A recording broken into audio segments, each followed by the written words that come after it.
Hello बच्चों, welcome to our channel achieve a plus tutorial. मैं हूं प्रशांत और आज हम लोग पढ़ेंगे क्लास 10th के चैप्टर अरिथमेटिक प्रोग्रेशन का अगला टॉपिक, जो कि है selection of terms in an AP. हम लोग एपी पिछले क्लास में पढ़े थे, अरिथमेटिक प्रोग्रेशन। अरिथमेटिक प्रोग्रेशन में हम लोग टर्म्स निकालना सीखे थे, nth terms of an AP, कि कोई जनरल टर्म फाइंड करना, यानी कि n कोई वैल्यू है और वो टर्म हम लोग को फाइंड करना है किसी एपी का, तो उसके लिए एक फॉर्मूला हम लोग डिराइव किए थे। वो क्या था? तो t n is equal to a plus n minus one into d, जिसमें कि ए क्या है? तो ए हम लोग का फर्स्ट टर्म है और डी हम लोग का कॉमन डिफरेंस है। और यहाँ पे यदि लास्ट टर्म दिया हुआ हो तो उस केस में बताए थे, या फिर लास्ट टर्म के लिए हम लोग डिफाइन किए थे l is equal to a plus n minus one into d. यदि एल किसी सीरीज का, किसी सीक्वेंस का, कोई अरिथमेटिक प्रोग्रेशन का लास्ट टर्म हो तो उसके लिए हम लोग ये फॉर्मूला हम लोग पढ़े थे। और आज हम लोग पढ़ेंगे जो टॉपिक है वो है selection of terms in an AP.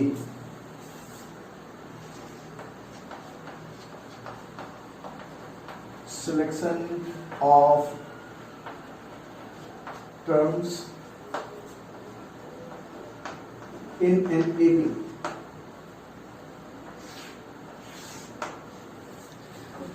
यानी कि कुछ वर्ड प्रॉब्लम दिए हुए होंगे और उस वर्ड प्रॉब्लम में हम लोग को एपी, वो एपी में होगा और हम लोग को वहां पे मतलब उस एपी को फाइंड करना होगा और कुछ कंडीशन वहां पे दिए होंगे। अब उस तरह के क्वेश्चन को हम लोग मतलब किस तरीके से सॉल्व करेंगे, तो वो हम लोग को इस टॉपिक में आज सीखना है, आज के वीडियो में। तो उसको हम लोग सॉल्व कैसे करेंगे, तो हम लोग कुछ क्वेश्चन वगैरह से भी इसको समझेंगे, लेकिन पहले उसका कंसेप्ट ले लेते हैं कि अरिथमेटिक प्रोग्रेशन क्या है। ये तो हम लोग को पता है कि कोई कंसेक्यूटिव टर्म्स का डिफरेंस यदि कांस्टेंट आता रहे किसी सीरीज का, किसी सीक्वेंस का, तो हम लोग बोलते हैं कि वो सीक्वेंस अरिथमेटिक प्रोग्रेशन में है।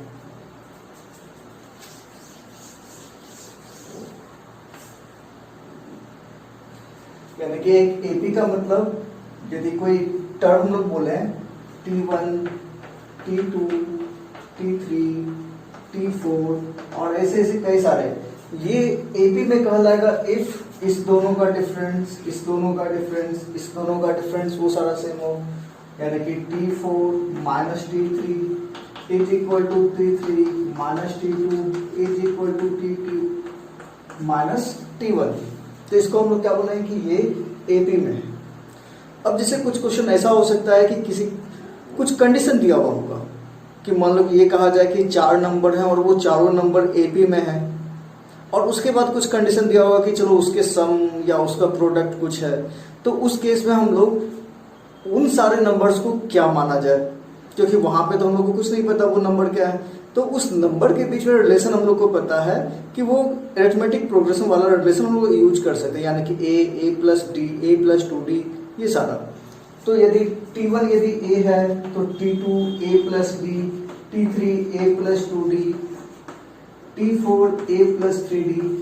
इस तरीके से हम लोग कई सारा मतलब कि सारा हम लोग सीरीज लिख सकते हैं। लेकिन यदि इस तरीके से सॉल्व करें तो हम लोग का सॉल्यूशन कॉम्प्लेक्स भी हो सकता है। तो उसको आसान करने के लिए क्या करते हैं, तो उसके लिए हम लोग कुछ तरीके से, यहाँ पे यदि नंबर ऑफ टर्म्स इवन हो या ऑड हो तो उस केस में हम लोग अलग अलग तरीके से वहां पे मानते हैं।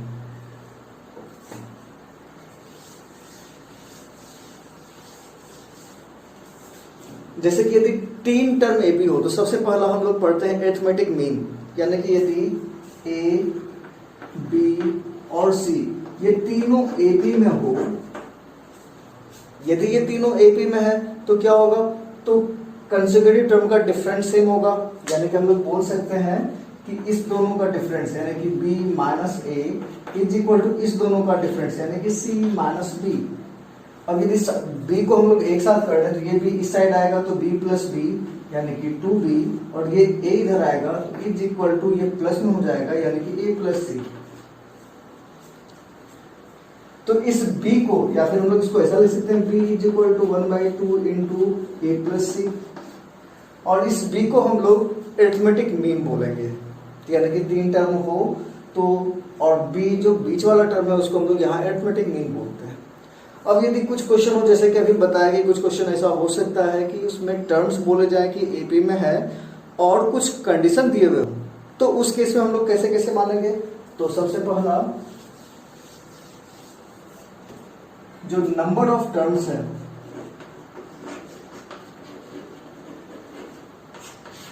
यदि वो इवन हो और यदि वो ऑड हो, तो दोनों को अलग अलग तरीके से मानना है। तो यदि कोई नंबर एपी में है, कुछ नंबर्स एपी में हैं, तो मिनिमम नंबर वहां तो 3 होंगे, क्योंकि 3 से छोटा तो दो नंबर का एपी तो नहीं होता, क्योंकि उसका डिफरेंस है, कॉमन डिफरेंस नहीं बोल सकते। तो कम से कम 3। तो यदि 3 हो, 3 ऑड नंबर है, यदि 4 हो इवन है, यदि 5 हो, यदि 6 हो, तो मतलब कि उस केस में उस सारे नंबर्स को हम लोग क्या माने, वहां पे फर्स्ट टर्म क्या माने, कॉमन डिफरेंस क्या माने। तो हम लोग एक एक करके समझते हैं। तो सबसे पहले छोटा वाला लेते हैं 3। यदि इवन नंबर हो, सॉरी ऑड नंबर हो, तो ऑड नंबर है तो सबसे पहला हम लोग उसके बीच वाले टर्म को कुछ मान लेते हैं। तो बीच वाला टर्म क्या है? वो ए हो सकता है। अब यदि ए है तो कॉमन डिफरेंस कुछ ना कुछ फिक्स होगा, तो इसके बाद कौन सा आएगा? तो ए प्लस बी। और यदि उसके बाद बोले तो ए प्लस 2डी, लेकिन हम लोग इसको बीच वाला टर्म बोल रहे हैं तो इससे पहले वाला टर्म लिखेंगे। तो यदि कॉमन डिफरेंस डी है तो इससे पहले वाला टर्म क्या होगा? तो ए माइनस डी होगा। तो ए माइनस डी, तो ए माइनस डी, ए और ए प्लस डी, यानी कि यदि नंबर ऑफ टर्म्स 3 हो तो हम लोग first term a minus d, common difference d मानेंगे। तो हम लोग का जो वो 3 टर्म होगा वो क्या होगा? तो ए माइनस डी, ए और ए प्लस डी। तो हम लोग ऐसा क्यों मानते हैं? तो इससे हम लोग का कैलकुलेशन आसान हो जाता है। कैसे कैलकुलेशन आसान होता है? तो जैसे ही कुछ कंडीशन दिया हुआ होगा कि सम ऑफ 3 एपीज, वो कुछ दिया हुआ है, जैसे कि मान लो कि सम ऑफ 3 एपी वो 12 दिया हुआ है, तो आराम से हम लोग इसको ऐड करेंगे। तो यहाँ पे डी वाला पार्ट तो कैंसिल हो जा रहा है, ए का वैल्यू डायरेक्ट आ जा रहा है हम लोग का। लेकिन यदि ये ए प्लस डी और ए प्लस 2डी होता तो लीनियर इक्वेशन इन 2 वेरिएबल होता, तो वो ए और डी का वैल्यू, ए का डायरेक्ट वैल्यू यहाँ पे नहीं आ सकता। तो उस कॉम्प्लेक्सिटी को कम करने के लिए हम लोग इस तरीके से मानते हैं। अब यदि नंबर ऑफ टर्म्स बढ़ेंगे ऑड नंबर में, तो बस बीच वाला टर्म यही होगा, इसके राइट साइड और इसके लेफ्ट साइड में हम लोग बढ़ाते जाना है। यानी कि नंबर ऑफ टर्म यदि 5 होगा तो बीच वाला टर्म तो ए है ही, इसके बाद वाला टर्म ए प्लस डी, इससे पहले वाला टर्म ए माइनस डी। अब इससे पहले क्या होगा? तो कॉमन डिफरेंस डी है, तो इसमें से डी माइनस करते हैं, यानी कि ए माइनस 2डी। और 5 टर्म है तो इसके बाद वाला टर्म क्या होगा? तो ए प्लस 2डी। तो a minus 2d, a minus d, a plus D, a plus 2d। तो ये 5 टर्म यदि हो तो ये सारे नंबर्स हम लोग उसके मतलब कि ये पांचों नंबर को हम लोग ऐसा मानेंगे। इसमें भी सेम चीज है, इसको मल्टीप्लाई करना आसान है, इसको ऐड करना आसान है। यदि ऐड करते हैं तो सारा का सारा वैल्यू केवल a में आएगा, d में कुछ भी नहीं रहेगा, सारा d cancel, minus 2d plus 2d cancel, minus d plus D cancel. यानी कि केवल यदि ऐड करें तो केवल ए में होगा और ए का वैल्यू डायरेक्ट आ सकता है। मल्टीप्लाई भी करें तो मल्टीप्लाई करना भी आसान है। ये a माइनस 2d है, ये a प्लस 2d है, a plus b into a minus b के फॉर्म में मल्टीप्लाई करें तो a square minus b square. इस दोनों को मल्टीप्लाई करें तो a plus d, a minus d, यानी कि a square minus b square वाले फॉर्मूला पे। तो मल्टीप्लाई करना या ऐड करना आसान हो जाता है। तो ये था ऑड नंबर का। यदि इवन नंबर हो तो क्या करेंगे? तो इवन नंबर हो, जैसे कि यहाँ पे 4 है, तो 4 हो तो यहाँ पे बीच वाला टर्म तो कुछ नहीं है, तो हम लोग क्या करते हैं, इसमें एक टर्म हम लेते हैं a माइनस डी और दूसरा टर्म लेते हैं a प्लस डी। लेकिन 2 नंबर का तो सीरीज नहीं होता, तो यदि ये a माइनस डी है, यदि ये a प्लस डी है, तो इसके बाद क्या टर्म होना चाहिए? तो इस दोनों का कॉमन डिफरेंस 2d का है, माइनस डी। यहाँ पे इसमें 2d ऐड करें तो a प्लस 2d आता है, यानी कि अब 2d ऐड करेंगे तो तीसरा टर्म आएगा, तो a प्लस 3d। और यदि a प्लस 3d इधर है, इधर 2d माइनस करना होगा तो a माइनस 3d। तो इसमें 4 टर्म कौन कौन से होंगे? तो a minus 3d, a minus d, a plus D, a plus 3d। तो ये 4 नंबर हम लोग को लेने हैं, मानने हैं। तो इससे भी क्या फायदा? तो सेम चीज जैसे यहाँ पे था कि सारे को ऐड करना आसान है, ऐड करने पे डायरेक्ट हम लोग को वैल्यू आ जा रहा है a का। सेम चीज यहाँ पे है, यदि इसको ऐड करें तो minus 3d plus 3d cancel, minus d plus D cancel, यानी कि डायरेक्ट ए का वैल्यू। मल्टीप्लाई करना भी आसान है, इस दोनों को a plus b into a minus b के फॉर्म में, इस दोनों को भी a plus b into a minus b के फॉर्म में हम लोग मल्टीप्लाई कर सकते हैं। तो इसको मल्टीप्लाई करना या डिवाइड करना आसान हो जाता है। उसी तरीके से यदि 6 टर्म हो तो ये था 4 टर्म्स हो, तो यदि 6 टर्म्स हो तो मतलब कि हम लोग को इधर भी एक टर्म बढ़ाना है, इधर भी एक टर्म बढ़ाना है, यानी कि बीच वाला टर्म तो a minus d and a plus b, इसके बाद a प्लस 3d, इसके बाद a प्लस 5d, इससे पहले a माइनस 3d और इससे पहले a माइनस 5d। तो ये 6 टर्म। तो इस तरीके से हम लोग यहाँ पे जो एपी में दिया होगा तो उसके पार्ट्स को हम लोग मान सकते हैं इस तरीके से, और जो कंडीशन दिया हुआ होगा उस कंडीशन को हम लोग अप्लाई कर सकते हैं। अब हम लोग इसको कुछ एग्जाम्पल से समझते हैं, क्योंकि एग्जाम्पल से सारा कुछ ज़्यादा क्लियर होगा। तो ये कंसेप्ट था किसी भी क्वेश्चन को बनाने का। अब हम लोग कुछ क्वेश्चन सॉल्व करते हैं।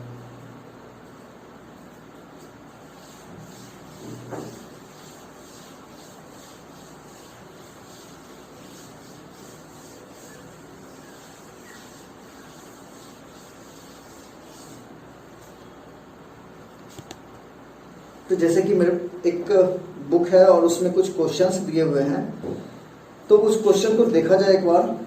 तो जैसे कि पहला क्वेश्चन जो कि एनसीईआरटी बुक का भी है, the sum of the first 3 terms of N AP is 33 if the product of first and the third term exceeds the second term by 29, find the AP.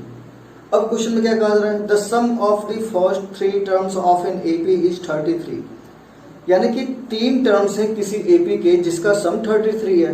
तो अब 3 टर्म कहा जाए तो 3 टर्म के लिए हम लोग क्या माने थे, तो a माइनस डी, a और a प्लस डी। तो हम लोग यहाँ पे भी वही करते हैं, a माइनस डी, a और a प्लस डी हम लोग मान लेते हैं। तो हम लोग लिखते हैं कि let the 3 terms are a minus d, a and a plus d. अब यदि ये 3 टर्म्स हैं तो अब उसके कंडीशन को हम लोग देखते हैं क्या। तो कंडीशन है the sum of the first 3 terms of N AP is 33।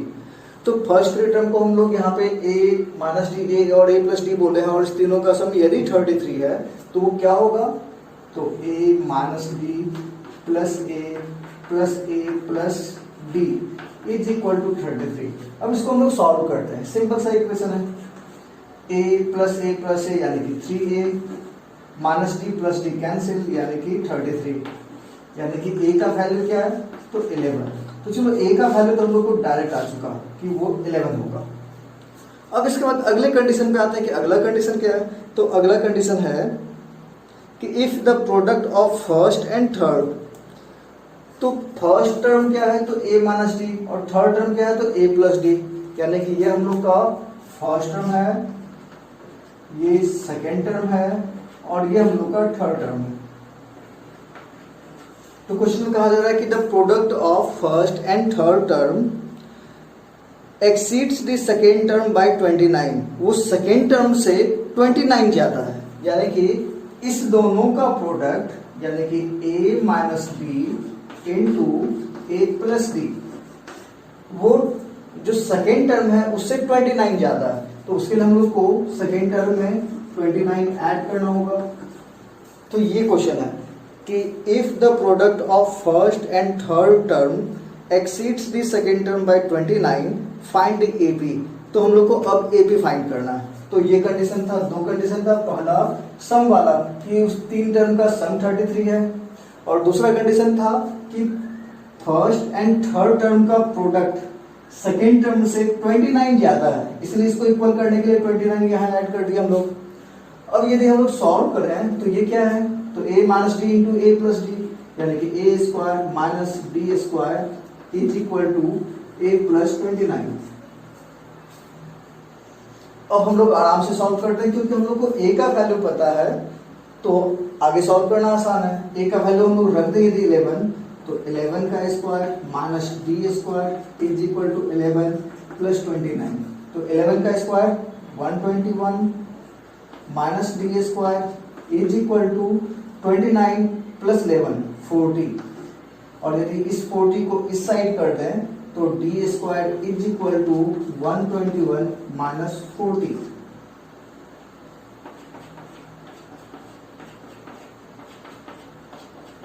यानी कि डी का वैल्यू क्या होगा, तो रूट अंडर, अब इसमें से माइनस करते हैं तो 1 माइनस 0 1 एंड 12 माइनस 4 8, तो 81। तो डी का वैल्यू क्या होगा, तो रूट 81, और रूट 81 का मतलब क्या, प्लस माइनस 9, यानी कि प्लस माइनस 9 होगा।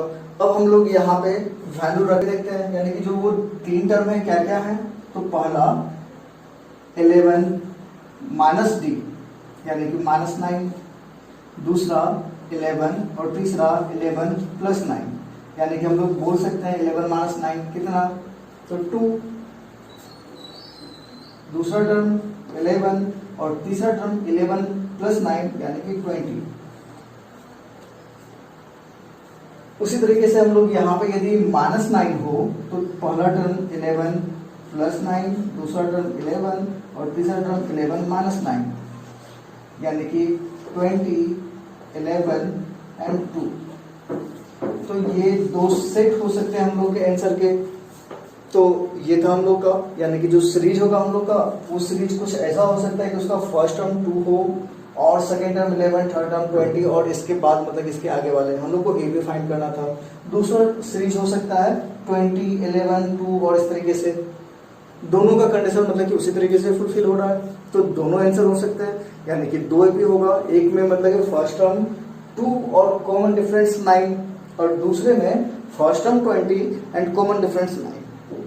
तो इस तरीके से हम लोग सॉल्व कर सकते हैं।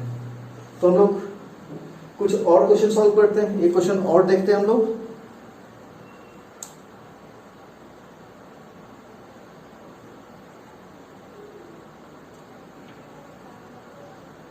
तो एक और क्वेश्चन है जो कि प्रीवियस ईयर में पूछा भी जा चुका है, तो उस क्वेश्चन को सॉल्व करके देखते हैं। तो क्वेश्चन है divide 56 in 4 parts in AP such that the ratio of the product of their extremes to the product of their means is 5:6। ये सीबीएसई 2016 में पूछा भी जा चुका है। तो चलो इस क्वेश्चन को सॉल्व करते हैं, इससे मेरे ख्याल से ज़्यादा क्लियर हो जाएगा।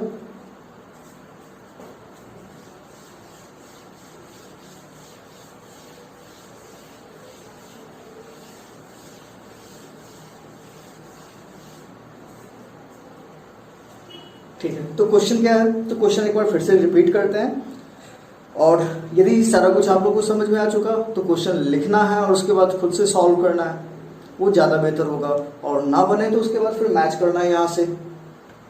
ठीक है, तो क्वेश्चन है the divide 56 in 4 parts in AP such that the ratio of the product of their extremes to the product of their means is 5:6। यानी कि हम लोग को 56 को 4 पार्ट में डिवाइड करना है, यानी कि number of terms of AP कितना है, तो 4 है। और हम लोग पढ़ चुके कि यदि इवन नंबर हो तो a minus d, a plus D, फिर उसके बाद उसके एक्सट्रीम्स और क्या क्या होंगे, इधर a माइनस 3d उधर a plus 3d।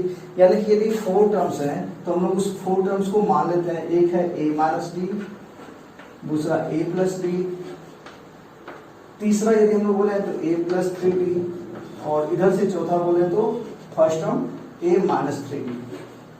First term, second term, third term, fourth term.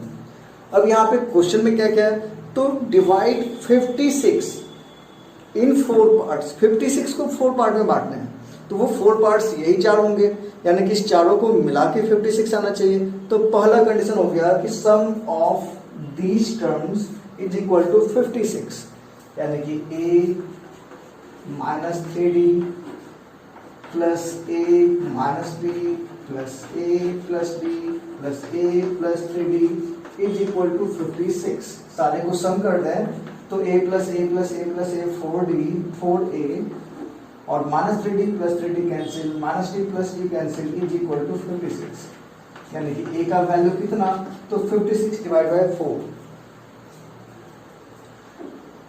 तो 14। तो a का वैल्यू हम लोग को 14 आ चुका है।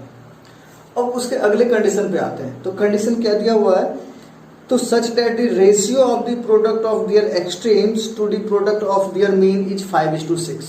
कि उसके एक्सट्रीम और उसके मीन का रेशियो, तो एक्सट्रीम का मतलब हो गया उसके दोनों इन वाला, यानी कि ये एक्सट्रीम्स हो गए और ये मीन हो गए, तो एक्सट्रीम डिवाइड बाय मीन। तो एक्सट्रीम का मतलब हो गया, हम लोग लिखेंगे a minus 3d into a plus 3d, ये हो गया product of extremes divided by product of mean, और मीन ये दोनों है, यानी कि a minus D divided by a plus D, और ये प्रोडक्ट कितना है, उसका रेशियो 5:6 है, तो 5:6, तो ये कंडीशन हम लोग को दिया हुआ है। अब इसको सॉल्व करना है, सॉल्व करते हैं, तो इसका प्रोडक्ट कितना होगा, तो a minus b into a plus b, यानी कि a square minus 9b square is equal to a square minus b square. यदि इस दोनों को मल्टीप्लाई करते हैं आपस में तो is equal to 5 divided by 6। अब हम लोग यदि क्रॉस मल्टीप्लिकेशन करते हैं तो वहां से हम लोग वैल्यू फाइंड कर सकते हैं, और a का वैल्यू 14 रखना है, तो चेक करते हैं। तो 6 इंटू ए स्क्वायर 6a स्क्वायर, और 6 into 9d square minus 54d square, फिर 5 into A square plus 5a square, and 5 into minus d square minus 5d square. अब हम लोग यदि सॉल्व करें तो 5a स्क्वायर यहां आएगा तो माइनस, यानी कि 6a square minus 5a square is equal to 55 को उस साइड ले जाए तो plus 54d square minus 5d square is equal to a square is equal to 54 minus 5, यानी कि 49d स्क्वायर। अब a का वैल्यू यदि हम लोग रख दें जो कि 14 है, तो d का वैल्यू आ जाएगा, यानी कि d square is equal to a का वैल्यू 14 है, तो 14 इंटू 14 डिवाइड बाई 49। अब ये d का वैल्यू हम लोग यहाँ से फाइंड कर सकते हैं, यानी कि d इज इक्वल टू क्या होगा, तो 7 टाइम्स में ये 2 से और ये 2 से, यानी कि प्लस माइनस 2। तो कॉमन डिफरेंस भी हम लोग का आ चुका, जो कि है प्लस माइनस 2। अब हम लोग फर्स्ट टर्म पता है, कॉमन डिफरेंस पता है, तो वो सारा नंबर हम लोग लिख सकते हैं। तो नंबर क्या होगा, तो हम लोग बोल सकते हैं यहाँ पे कि पहला है a माइनस 3d, तो यदि common difference d is equal to 2 हो, तो उस केस में हम लोग का जो सीरीज है तो 14 माइनस 3d, यानी कि 3 इंटू 2, तो चलो 14 माइनस 3 इंटू 2 6, यानी कितना, तो 14 माइनस 6 इज इक्वल टू 8। दूसरा 14 माइनस डी, 14 माइनस डी कितना, तो 12, तो इज इक्वल टू 12। तीसरा चौथा 14 प्लस डी, यानी कि 14 प्लस 2 यानी कि 16, और यदि चौथा बोले तो 14 प्लस 3d, यानी कि 2 इंटू 3 6, 14 प्लस 6 यानी कि 20।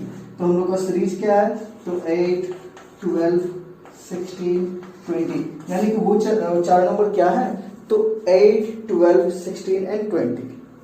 और यदि हम लोग कॉमन डी माइनस 2 ले तो भी यही सारे नंबर आएंगे।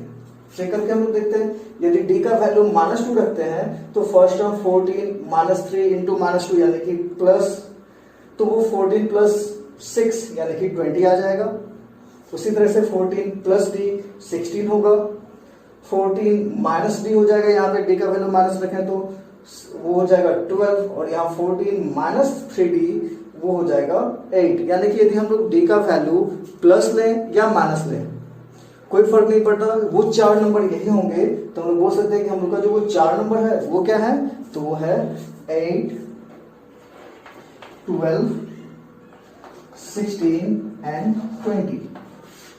तो ये चार नंबर है। इस चारों को यदि हम लोग ऐड करें तो मतलब कि वो 56 के इक्वल होगा, क्योंकि 56 को इस चार पार्ट में हम लोग डिवाइड किए हैं। और यदि इस चारों नंबर के मतलब कि इसके एक्सट्रीम को मल्टीप्लाई करें डिवाइड बाय इसके मीन को मल्टीप्लाई करें तो उसका रेशियो 5/6 आएगा। तो इसी तरीके से हम लोग क्वेश्चन को सॉल्व कर सकते हैं। तो ये था हम लोग का selection of terms in an AP, कि किसी एक कोई कंडीशन दिया हुआ हो किसी एपी के बारे में, तो उस एपी को फाइंड करना। तो इस तरीके से हम लोग इसको सॉल्व कर सकते हैं। तो चलो आज के लिए इतना ही। बाकी हम लोग अगले क्लास में करेंगे, जिसमें हम लोग पढ़ेंगे sum of terms of an AP.